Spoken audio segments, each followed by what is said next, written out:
Alléluia. Mekere manazakate. Shebaragadegede. Zamanakate ketu. Somekata. Dieu nous a donné 5 choses. Les makata. Seigneur, merci pour ta parole ce soir. Lord, give utterance this night in Jesus' name. 5 choses qu'il nous a données. Nous avons commencé, nous avons vu l'absence de crainte. Dieu enlève la crainte. La crainte disparaît de votre vie ce soir. Nous avons vu le repos. Dieu donne le repos. Recevez le repos du Seigneur.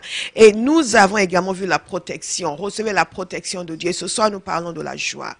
Une des choses que Dieu veut nous donner en temps de crise, c'est la joie. Quelqu'un va dire la joie. Dites-le, la joie. Je reçois la joie de Dieu. Alléluia. Je vais vous lire plusieurs passages.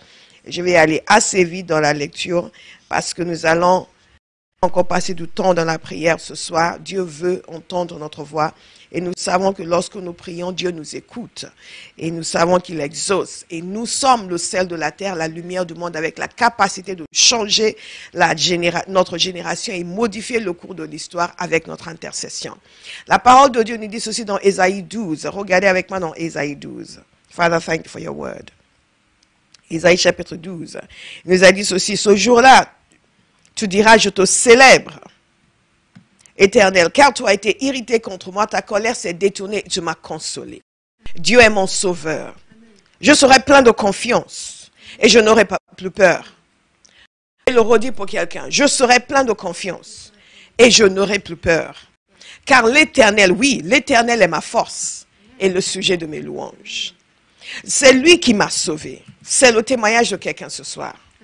Et il est dit ceci au verset 3, vous puiserez avec joie de l'eau aux sources du salut. Et vous direz, ce jour-là, célébrez l'Éternel. Faites appel à lui, faites connaître ses actes parmi les peuples. Rappelez combien son nom est grand. Alléluia. Zamaka, il y a des gens qui se demandent où est Dieu, qui pensent que Dieu n'est pas aux commandes. Dieu est aux commandes.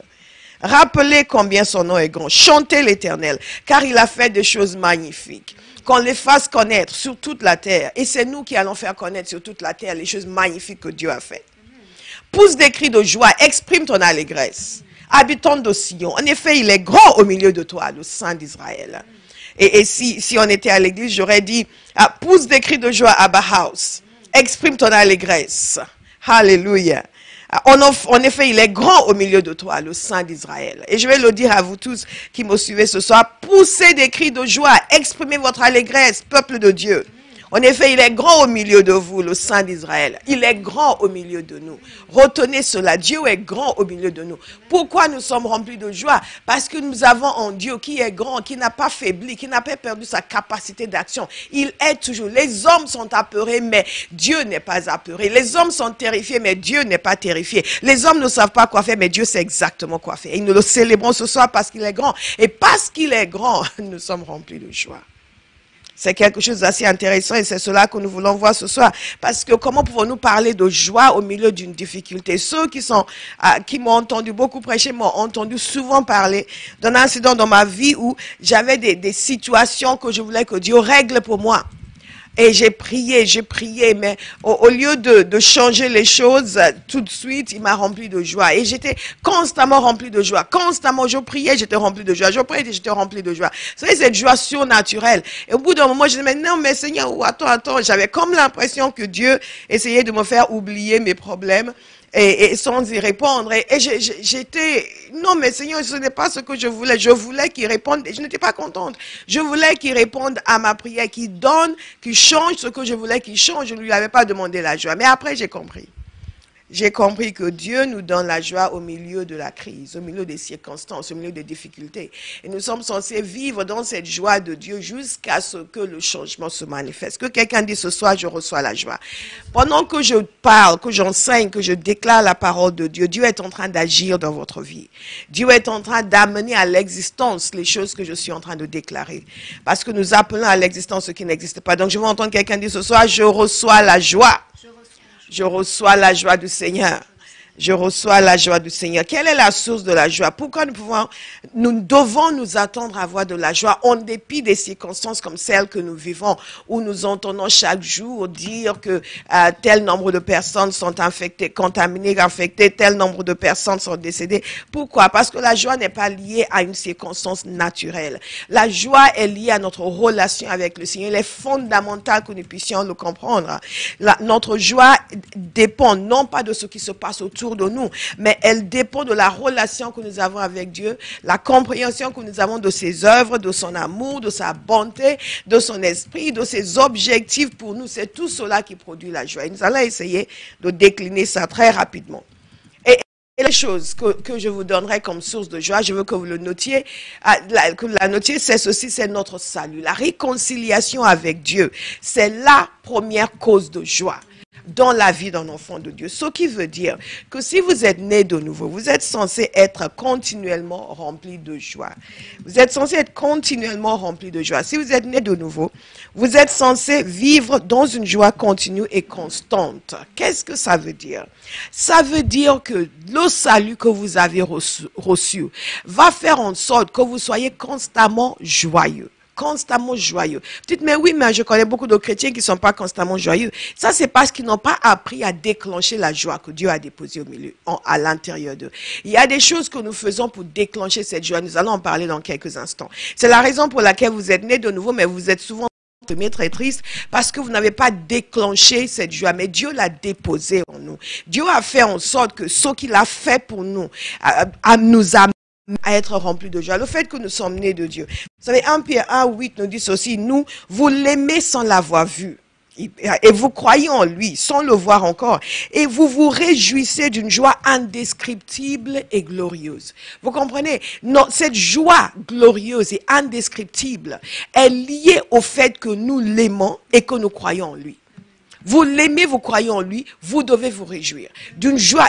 Ce n'est même pas simplement « je me sens bien ». Parce que souvent les chrétiens se contentent de se sentir bien. Ils ne se sentent pas bien, vous priez pour « ah, j'ai senti quelque chose, je me sens bien ». Ça, c'est se contenter de peu de choses. Je veux mettre quelqu'un au défi ce soir. Donc, commencez à désirer la joie totale et complète que Dieu donne en toutes circonstances. Cette parole est pour maintenant ce temps de crise, mais aussi pour bien après. Quand vous allez continuer, quand la vie va revenir à une vie normale, vous allez continuer à vivre rempli de la joie de Dieu. Que quelqu'un décide ce soir, je vais vivre une vie de joie. Une des raisons pour lesquelles les chrétiens souvent se trompent et vont dans le péché, c'est parce qu'ils cherchent la joie. Or, la joie de Dieu est déjà présente. Votre connaissance et révélation du salut que Dieu vous a donné ne peut que vous remplir de joie.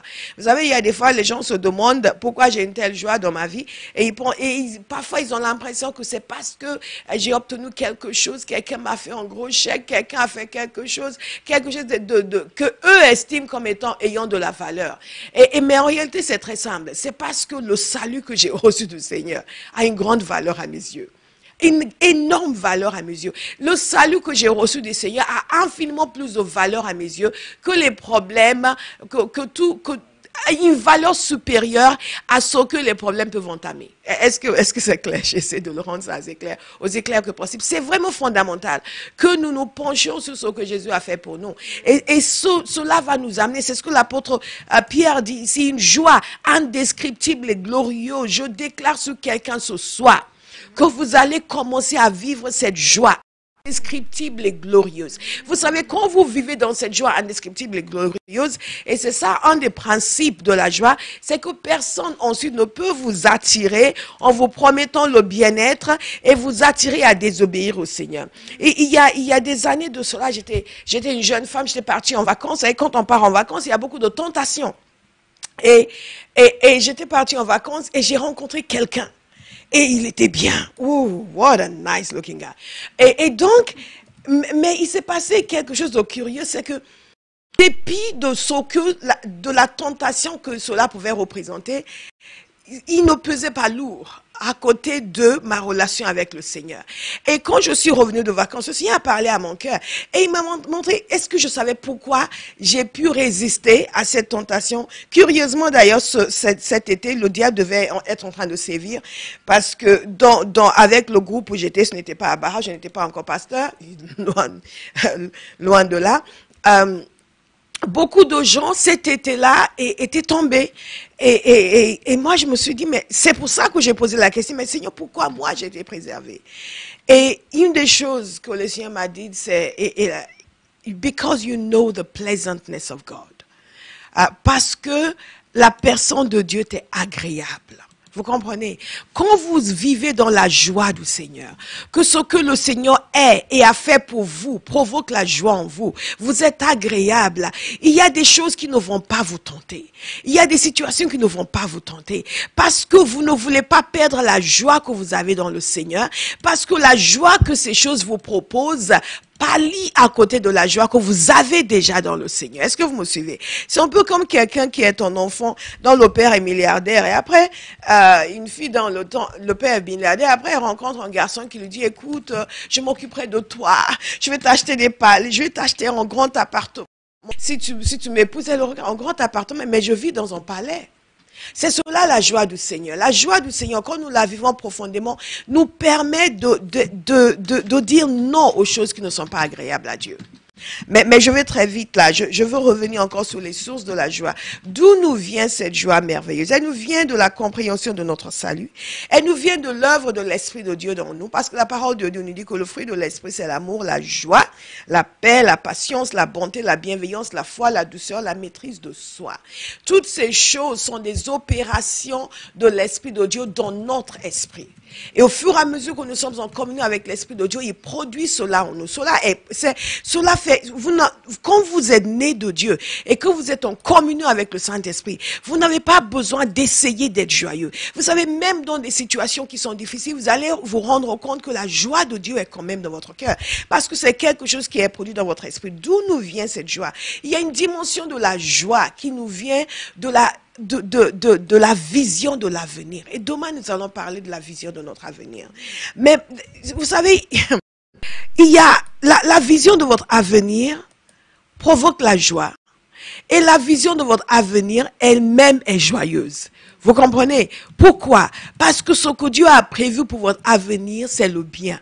Il a dit à son peuple Israël, à un moment particulièrement difficile, il leur a fait des promesses pour la suite. Il a dit, mais je connais les projets que j'ai pour vous, des projets de bonheur et non de malheur, pour vous donner un avenir et une espérance. Et quand vous, en tant qu'enfant de Dieu, vous voyez les projets que Dieu a pour vous, vous ne pouvez qu'être joyeux, quel que soit ce que vous vivez en ce moment. Je ne sais pas pour vous, mais moi, je vois déjà après cette crise, je vois déjà les changements qui vont s'opérer. Je vois déjà les vies qui seront transformées. Je vois déjà des gens qui vont se convertir, qui vont venir à Christ parce qu'ils se seraient rendus compte que finalement, ils ne sont que des humains, ils ne sont pas Dieu et qu'ils ont besoin de connaître Dieu. Je vois déjà la maturité que les uns et les autres auraient acquise pendant ce temps. Je vois déjà toute une série de changements. Et je veux encourager quelqu'un à commencer à voir le futur qui est devant lui. Je vois ce que Dieu a prévu concernant ma vie, ma destinée. Et vous devez voir. Vous savez, parfois, vous êtes dans un lieu, les gens voient là où vous êtes, mais ils ne voient pas là où vous allez.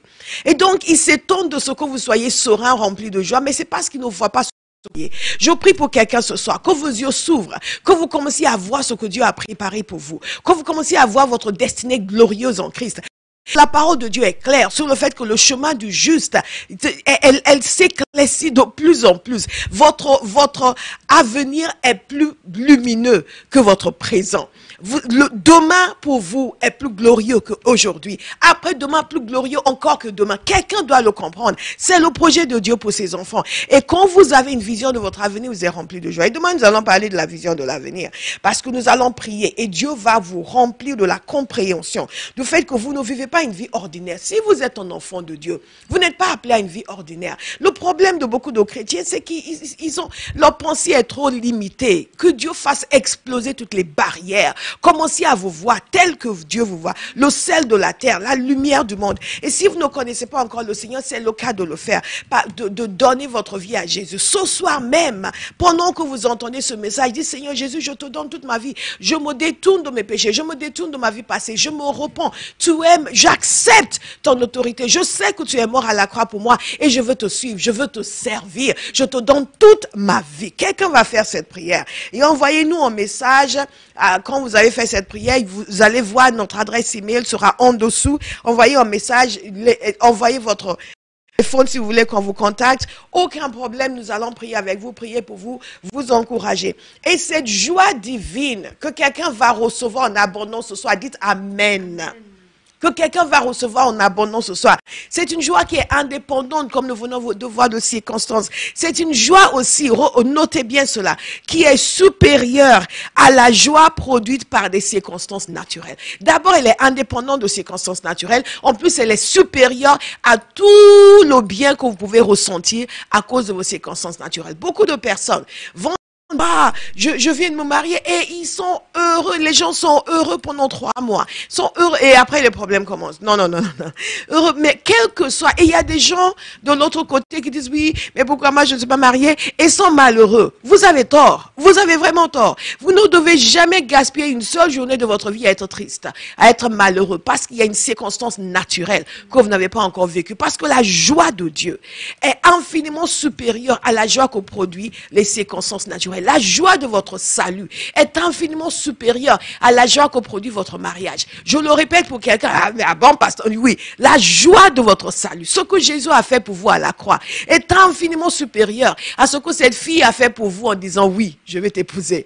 Remarquez ce que je suis en train de dire. Nous sommes en train de comparer des situations naturelles et spirituelles. Le salut que nous avons reçu est infiniment plus merveilleux. La joie qu'il produit est infiniment supérieure à toute la joie que vous pouvez recevoir parce que vous avez une promotion, parce que vous avez reçu un chèque, parce que vous avez acheté un appartement, parce que vous avez acheté une maison. Et malheureusement, beaucoup de chrétiens, nous ne voyons pas la joie du salut, la joie de l'esprit. Nous ne voyons que la joie des possessions, la joie des biens, la joie des accomplissements naturels. Je prophétise sur quelqu'un que ça va changer dans votre vie maintenant. Les gens vont vous connaître pour votre joie parce que vous êtes né de Dieu. Par cette joie indescriptible et infiniment glorieuse du fait que nous croyons en lui sans l'avoir vu et nous le suivons et cela produit une joie indescriptible. Vous comprenez, si c'est indescriptible, ça veut dire que c'est supérieur à la joie que vous avez lorsque vous achetez une maison. Dites indescriptible, infiniment glorieuse. Ça, c'est la joie que nous avons en tant qu'enfants de Dieu. Et je déclare sur vous aujourd'hui que la détresse, la tristesse, la dépression, toutes ces choses, la morosité, tout cela va vous quitter. Vous allez commencer à manifester la joie de Dieu, même dans ces circonstances difficiles. Et toute votre vie, la joie, une joie qui honore le Seigneur, qui montre à quel point ce qu'il a fait pour nous a de la valeur à nos yeux. Seigneur, nous te remercions pour une huile de joie au lieu d'un esprit abattu, une huile de joie en vêtements de louange. Alléluia. Indépendant des circonstances, c'est supérieur aux circonstances. Je vais vous en donner la preuve. Le psaume 4, verset 6. N'oubliez pas, c'est un peuple agraire et souvent nous avons ces descriptifs qui sont liés à cette culture agraire dans la parole de Dieu. C'est important pour nous de comprendre. Il nous dit dans le psaume 4, verset 6, offrez des sacrifices conformes à la justice et confiez-vous en l'Éternel. Beaucoup disent, attendez, c'est ce que beaucoup sont en train de dire en ce moment. C'est ce que beaucoup disent chaque jour de leur vie. Beaucoup disent, qui nous fera voir le bonheur? Qui nous fera voir le bonheur? Fais briller la lumière de ton visage sur nous, Éternel. Ouh! Tu mets dans mon cœur plus de joie qu'ils n'en éprouvent quand abondent leur blé, leur vin et leur huile. En d'autres termes, la joie que je reçois de toi, Seigneur, est infiniment plus grande que la joie que les autres obtiennent quand ils ont eu une bonne moisson, quand ils ont eu une bonne récolte. En d'autres termes, leur prospérité leur apporte une certaine joie, mais la joie que moi je reçois de toi est infiniment supérieure à la joie que eux obtiennent de leur prospérité. Il est temps que cela redevienne le témoignage d'un chrétien aujourd'hui. Parce qu'au jour d'aujourd'hui, beaucoup d'entre nous, nous avons plus de joie dans la prospérité financière, dans l'abondance financière, dans le compte bancaire bien garni, dans l'appartement, la maison que nous achetons, que nous n'ayons dans notre salut. La joie du salut revient dans le cœur de quelqu'un. Alléluia. Il dit, Seigneur, fais briller ta lumière sur moi. Fais briller la lumière de ton visage sur nous, Seigneur.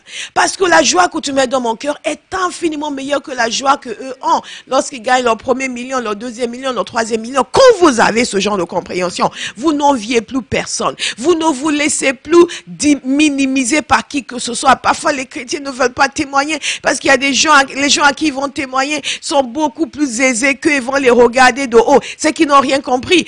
Et vous, quand vous savez qui vous êtes, vous avez la joie du Seigneur. La joie que vous avez dans le Seigneur va les amener à réfléchir, à se demander s'ils ont vraiment compris le sens de la vie. Au jour d'aujourd'hui, dans la situation que nous vivons, beaucoup de gens sont en train de se poser des questions. Toute leur prospérité ne va pas les garder en vie. Tous les appartements qu'ils possèdent ne vont pas les garder en vie. Il y a des gens qui meurent aujourd'hui qui possédaient des millions et les ont laissés sur leur compte bancaire. Il y a des gens qui meurent aujourd'hui qui possédaient des maisons et les ont laissés derrière. Donc pourquoi nous tirons notre joie de cela? Et beaucoup de chrétiens minimisent la grâce qu'ils ont reçue dans le Seigneur. Et leur bien-être est uniquement lié à ce qu'ils possèdent. Oui, Dieu veut nous bénir. Dieu veut répondre à nos besoins, mais il veut que notre joie soit exclusivement basée sur lui.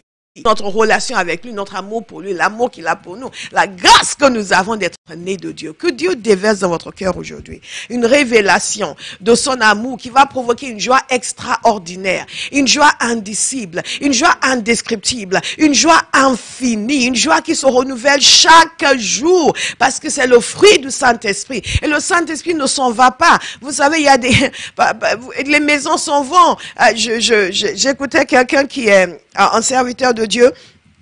Et il partageait sur ce qui lui était arrivé dans les affaires. Il avait perdu beaucoup d'argent. Et ça arrive à des gens. Il y a des gens qui prennent leur vie parce que leur joie est liée à ce qu'ils possèdent. Ce n'est pas votre témoignage. Dieu va vous prospérer autant qu'il veut, mais votre joie ne sera pas liée à ce que vous possédez. Votre joie sera liée à celui à qui vous appartenez.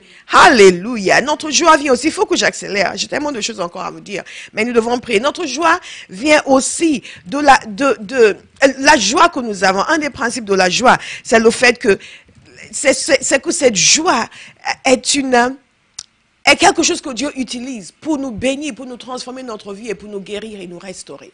Je vous parlais de cette situation où je priais, je demandais une solution à un problème et Dieu me remplissait de joie. Et quand finalement j'ai eu la sagesse, j'ai compris que cette joie qu'il me donnait me permettait de rester sereine.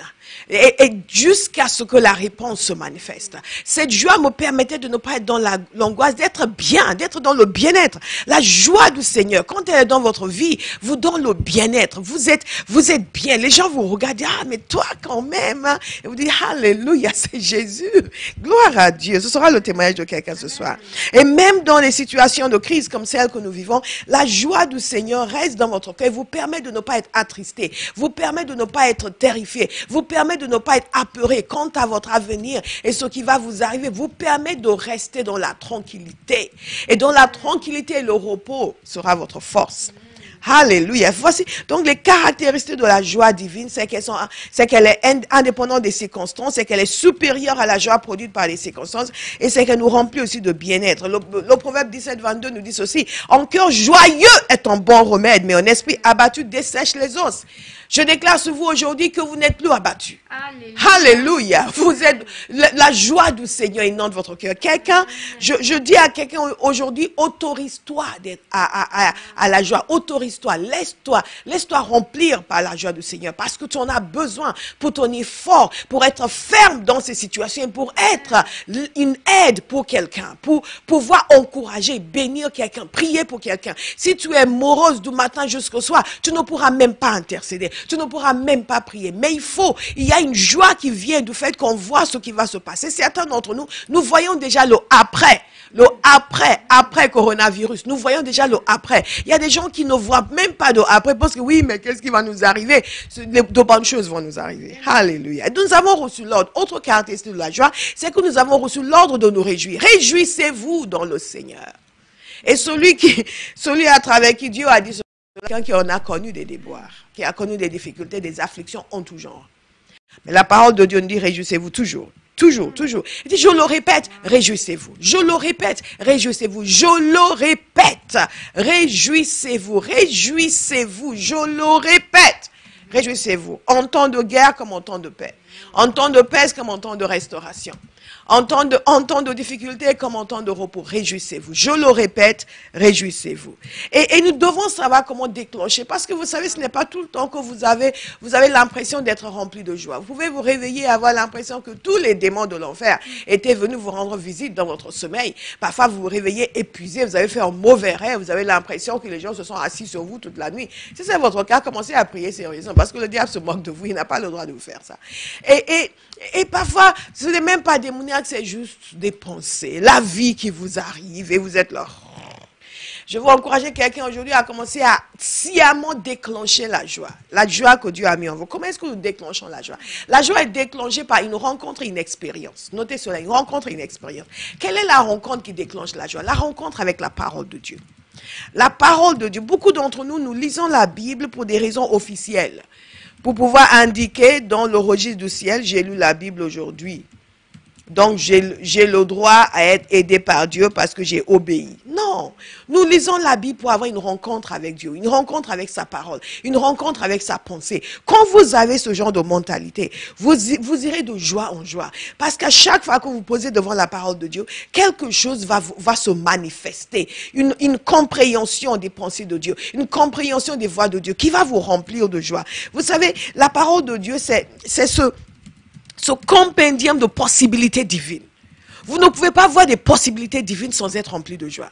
Possibilités divines, des expressions, l'expression de la bonté de Dieu et la prévision d'une glorieuse destinée. Pour vous, votre destinée glorieuse est dans cette parole. Et quand vous la méditez, vous avez une rencontre avec cette pensée dans la parole de Dieu, la joie vous envahit. La joie, avant même de voir les choses se manifester de façon naturelle, la joie vous envahit. Juste voir ce que Dieu dit à ce sujet. Et vous le croyez. Vous êtes transformé. À l'intérieur, vous dites, ouh, thank you, Jesus. Quelqu'un va recevoir la joie. Pourquoi cette rencontre avec la parole est importante? Pourquoi elle provoque la joie? Parce qu'elle redéfinit votre perspective.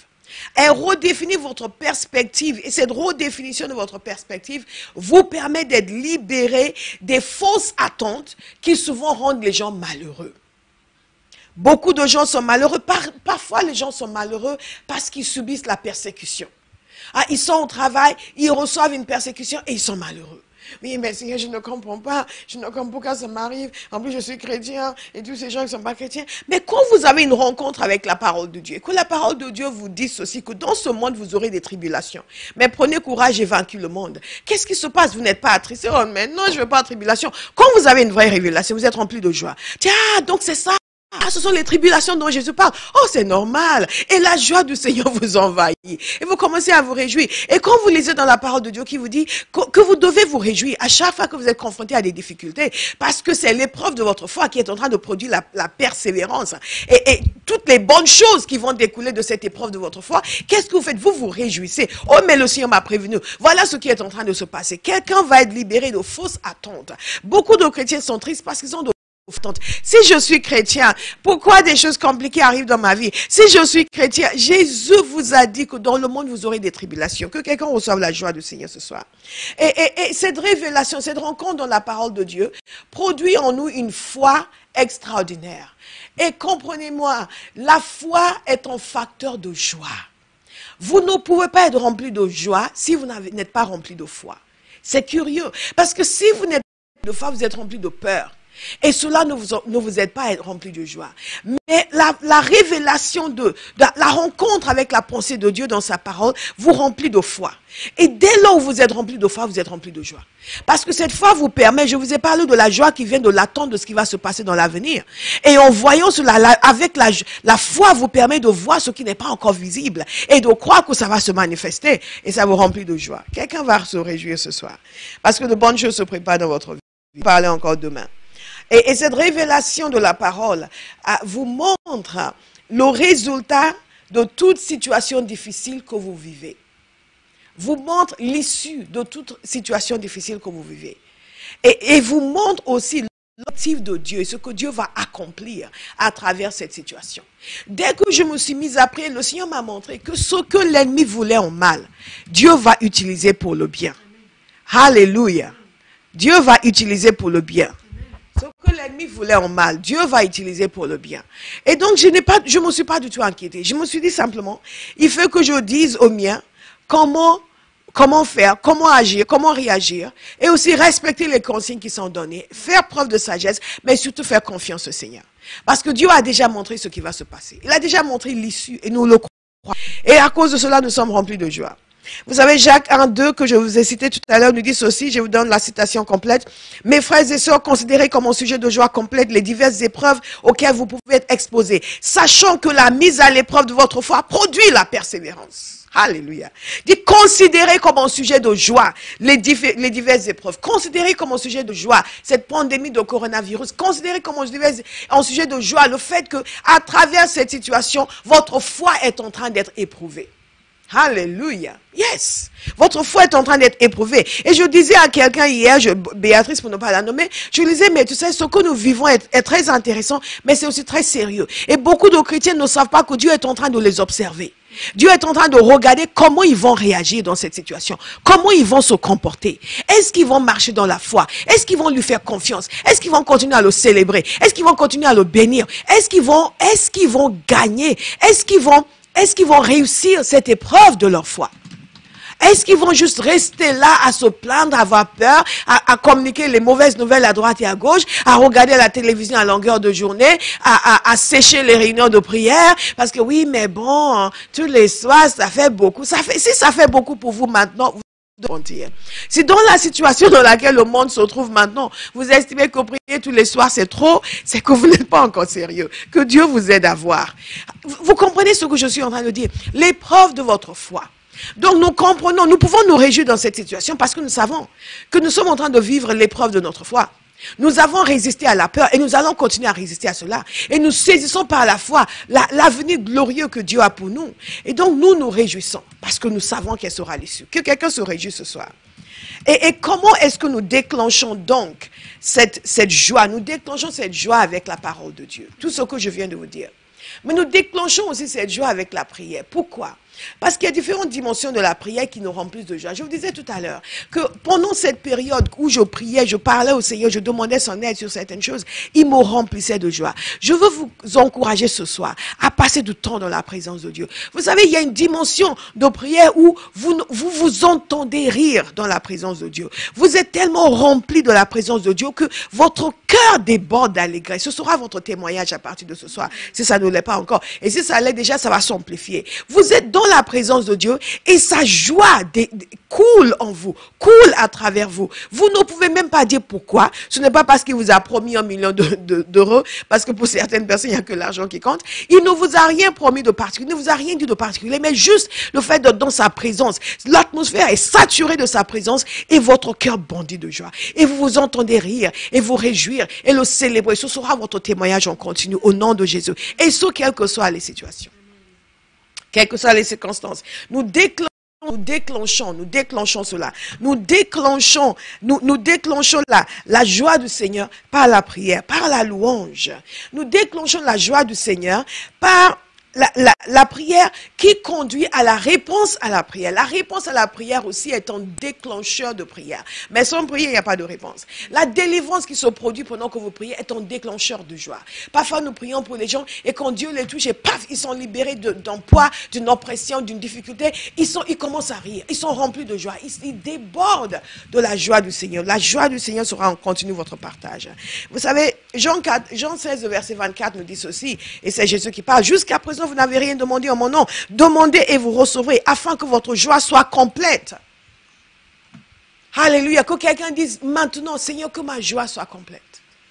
Que ma joie soit complète. Définissez de nouveaux standards pour votre vie chrétienne. Nos standards sont trop faibles. Parfois, je vois les chrétiens vivre à un niveau minimum, au niveau minimum de bien-être, minimum. En petit quelque chose, ils sont complètement déstabilisés parce qu'ils vivent à un niveau minimum. Élevez vos standards de bien-être, élevez vos standards de joie.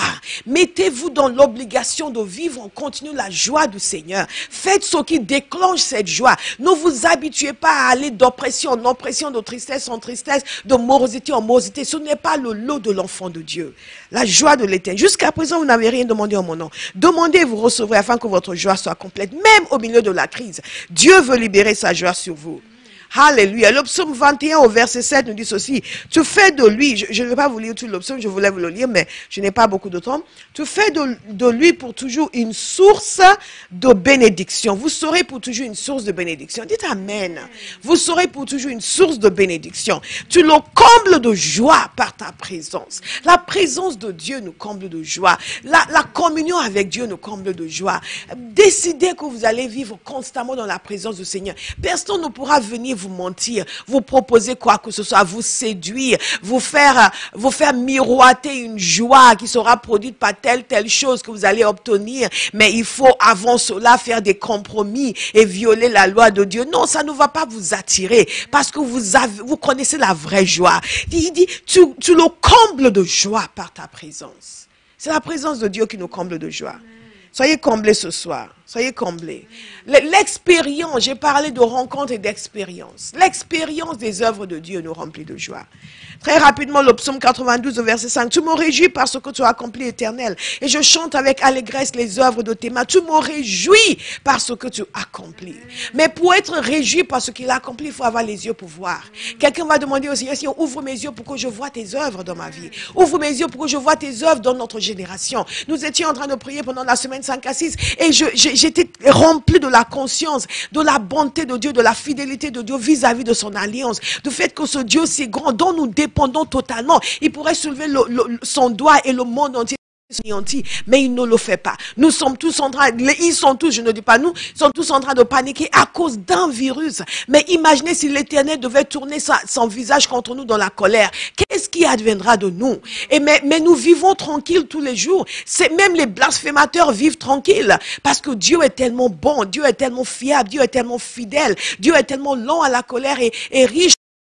Même les blasphémateurs ne sont pas consumés par le feu, ils ne se transforment pas en cendres dans la rue. Dieu les laisse et il les aide même. Et à cause de cette fiabilité de Dieu, nous sommes tous tranquilles. Donc quand il se passe quelque chose comme ceci, tout le monde est apeuré parce que nous n'avons pas l'habitude de ça. Est-ce que si vous étiez Dieu, tout le monde dépend de votre bienveillance, les gens seraient si tranquilles. Il y a des fois, Dieu nous ouvre les yeux pour voir une dimension de sa bonté et nous n'en revenons pas.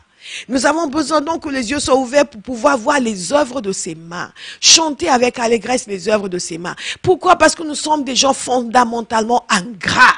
Dieu nous bénit abondamment. Merci Seigneur, merci Seigneur. Une semaine après, oui, mais Seigneur, je ne comprends pas pourquoi ceci. Si tu ne fais pas, moi, je vais rétrograder, rétrograde. Ce ne sera pas votre témoignage. Je chante avec allégresse de tes mains. Je chante avec allégresse les œuvres de tes mains. Je prie ce soir que quelqu'un ait cette allégresse qui vient de la conscience des œuvres des mains de Dieu. Dans ce monde, en tourment, en ce moment, quelqu'un doit avoir les yeux pour voir toutes les grandes choses, les bonnes choses que Dieu a faites pour lui personnellement, dans sa famille, autour de lui et dans le monde. Nous chantions hier, He's got the whole world in His hands. He's got the whole world in His hands. Il tient le monde entier dans sa main. Vous devez la lâcher. Wow. Un seul virus. Et 2, et 3, et 4, et 5, et 6, et 7, et 8, et 9, et 10. Nous serions tous anéantis. Mais Dieu, qui a pouvoir de vie et de mort sur nous, est tellement bon et fidèle que nous vivons tous tranquillement, y compris ceux qui l'insultent et ceux qui blasphèment. Quel Dieu extraordinaire.